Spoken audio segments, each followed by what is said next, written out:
Okay, so you've shared some really interesting sources with us focusing on car accident injuries. Hmm. It's definitely something we all hear about, but I suspect, maybe like me, many of you haven't, fully grasped all the details, what the injuries are, what recovery looks like. Right. There's often a lot of information swirling around, isn't there? Exactly. So, our mission today is to take these sources, these articles, and really do a deep dive, pull out the crucial stuff. Get to the core of it. Yeah. What are the main categories of injuries, and what about treatment, both right away and like long term? Absolutely. It's a topic that touches many lives, so getting a clearer picture is valuable for your own awareness or maybe supporting someone else. We're just making sense of the news, even. True. And the sources you provided, they nicely break things down into two main areas, Mm. impact injuries and penetrating injuries. Okay. So that gives us a good structure to work with today. Great. Let's start there then. Impact injuries. That sounds like, well, what most people probably think of first with a crash. That's generally right, yeah. Impact injuries happen when your body hits something inside the car during the collision. Like the steering wheel, dashboard. Exactly. Steering wheel, dashboard, windows. Or in really awful cases, if someone's ejected from the car and hits the ground or something else. Right. It's the force of the crash causing the body to hit things. Precisely. It's that blunt force trauma. And the sources gave specific examples. Let's talk about head injuries first. That sounds particularly serious. The article mentions quite a range. It really does. And Uh, that range is key. It could be a concussion, which is still serious, mind you, Definitely. all the way to skull fractures. Or the really severe ones, traumatic brain injuries, TBIs. TBIs, right. And for these, immediate medical attention is just critical. Sometimes surgery is needed pretty quickly. Okay. But what the source really emphasizes is the long-term rehab, especially physical therapy. So it's not just patch them up and send them home. There's a longer road. A much longer road. Often, head injuries can have effects that last, Yeah. on thinking, moving, even emotions. Wow. So physical therapy is huge for helping people get back function or learn to adapt. Okay, that makes sense. Sticking with that sort of upper body impact, whiplash comes up next. We hear that term constantly. We do. And it's caused by that really sudden back and forth snapping of the head and neck. Like cracking a whip, is that where the name comes from? Essentially, yeah. Yeah. That sudden movement strains the muscles and ligaments in your neck. Tiny tears, Yeah. sometimes. Ouch. Which is why treatment involves things like physical therapy again to heal those tissues. Right. Pain meds for the, well, pain and inflammation, and sometimes chiropractic care to help with alignment and movement. Okay, so physical therapy is a theme here already. Makes sense for tissue damage. And then meds and chiropractic, too. Exactly. It's often a mix and match approach. You want to reduce pain, calm inflammation, but also get that neck moving properly again. Restore the range of motion. Precisely. PT strengthens the muscles around it, improves flexibility. Meds help you get through the PT sometimes, and chiropractic can address the spinal mechanics. Got it. Okay, moving down the body. Broken bones. Seems kind of obvious that can happen with impact force. Yeah, the forces in a crash can be immense. Bones can fracture pretty much anywhere. And the treatment is what you'd expect. Casts, splints. That's the first step usually. Immobilization. Let the bone knit back together. But the source mentions surgery, too. Right. For more complex breaks, maybe the bone fragments are way out of place. Surgery might be needed to line things up correctly, pins, plates, that sort of thing. Okay. And let me guess. Physical therapy comes next. You guessed it. Once the bone is healed, things are often stiff, weak. Makes sense. So PT is vital for getting strength back, getting movement back, getting you back to using that arm or leg normally. Right. Okay, the last one under impact injuries. Internal injuries. This sounds quite serious. They are very serious. The force can bruise or even rupture organs or cause internal bleeding. Which you might not even see right away. Exactly. And that's why the source stresses immediate surgical intervention. No waiting around. Absolutely not.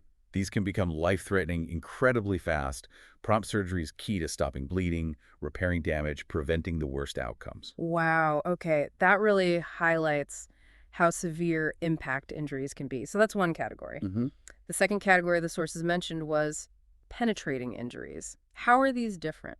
Fundamentally different mechanism. It's not your body hitting the car's interior. It's objects moving inside the car during the crash that hit you. Like projectiles. Exactly. Loose items, maybe cargo, but very often shattered glass. These things get thrown around with force and can, Well, penetrate the skin, cut you, basically. Leading to cuts, lacerations. Okay. And the first example is soft tissue injury. That sounds like cuts and scrapes. Cuts, yes, but also deeper tears, punctures in the skin and the tissue underneath. Pretty common with flying glass or metal. And the main worry there is Infection. Big time. That's why the source emphasizes prompt wound care, cleaning it out really well. pitches, baby. Often, yeah. Sutures to close it up. And antibiotics are frequently used to stop bacteria from taking hold. Right, okay. Then the article specifically calls out eye injuries, which makes sense if glass is flying around. It does. Glass and other debris getting into the eye, really dangerous. So treatment involves? First step is usually irrigation. Flushing the eye out very carefully to remove any bits of foreign material. Okay.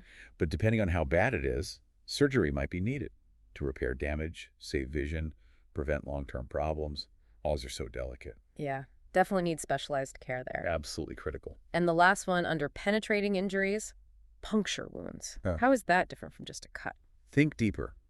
A sharp object actually piercing into the tissue, not just slicing the surface. Gotcha.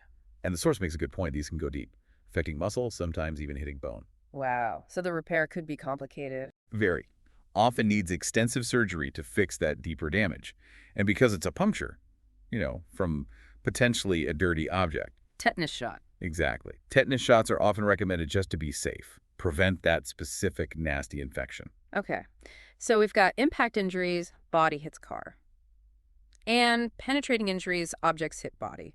And the specific treatments for each. Right. Those are the immediate concerns, often. But then the article sort of zoomed out, talked about broader recovery approaches, beyond just fixing the initial wound or break. Yeah, that's a really important part of the picture. Emergency care is step one. Absolutely vital. Stabilizing the person, dealing with immediate threats. Like the internal bleeding surgery we talked about? Exactly. That initial phase, maybe in the ER or ICU, is about saving life and limb, getting things stable. But then comes the longer journey. Right. And this is where physical therapy and rehabilitation really take center stage. We kept mentioning PT for specific injuries. Yeah, it came up a lot. But here, the source frames it as this crucial phase after the initial crisis is over. It calls it the unsung hero, which I like. And it used that analogy, a personalized fitness boot camp. Huh, yeah. It kind of fits, doesn't it? It's not just random exercises. Yeah. It's a tailored plan designed specifically for your injuries, your weak spots. The goal, as the source puts it nicely, is turning pain into power and stiffness into strength. I like that. Transforming the negative. Exactly. Restoring strength, getting mobility back, getting function back. And it's not just physical. The source mentions the support, the encouragement. Building confidence back up. Yeah. Helping people feel capable again, regain independence. It's huge. But the article even suggested maybe emerging stronger and more resilient. That seems optimistic, but good. Well, recovery is about adaptation too, right? Building mental toughness alongside physical healing. The personalized approach helps unlock that potential. Okay. So PT is massive. What else is part of this broader recovery? Pain management comes up. Crucial. You can't really engage in rehab if you're in agony. And chronic pain just tanks your quality of life. So how is pain managed? Just pills? Medication is part of it, sure. For pain, for inflammation. But the source mentions other things too. Like? Minimally invasive procedures, maybe injections targeting a specific nerve, and alternative therapies too, like acupuncture. Some people find that helpful. So different tools for different folks. Often a combination, yeah. A multimodal approach, they call it. Whatever works best to get the pain under control so healing can happen. Makes sense. And the final piece mentioned was psychological support. Yes. And we shouldn't underestimate this. A car accident is traumatic. Physically, yes, but mentally and emotionally too. Fear, anxiety, maybe PTSD. All of the above are possible. So addressing that trauma is part of healing. Therapy, counseling, support groups. Dealing with the whole person, not just the broken bones. Exactly. Healing needs to cover both mind and body. Okay. So, wrapping this up. We've seen these two main types, impact and penetrating injuries. And the road to recovery usually starts with that critical emergency care. Stabilization, immediate surgeries. Followed by that really vital phase of physical therapy and rehab. The unsung hero. Right. Tailored programs to get function back. Alongside managing pain effectively. Using various methods. And making sure the psychological impact isn't ignored. Addressing the trauma. It's a comprehensive approach. It really is. More complex than just getting better after an accident. It's a whole process. Definitely. It's not just fixing the immediate issue. It's about supporting that whole long-term healing journey. Well, this deep dive has certainly shed light on it for me, hopefully for you listening too. Yep. Maybe understanding these categories, the treatments, the rehab, maybe it helps you make sense of things or support someone going through it. Yeah, knowledge can be empowering. So maybe the question to leave you with is, what else does this make you wonder about? We touched on long-term effects, the psychological side. What further questions does this spark for you about the realities of recovering from a serious car accident?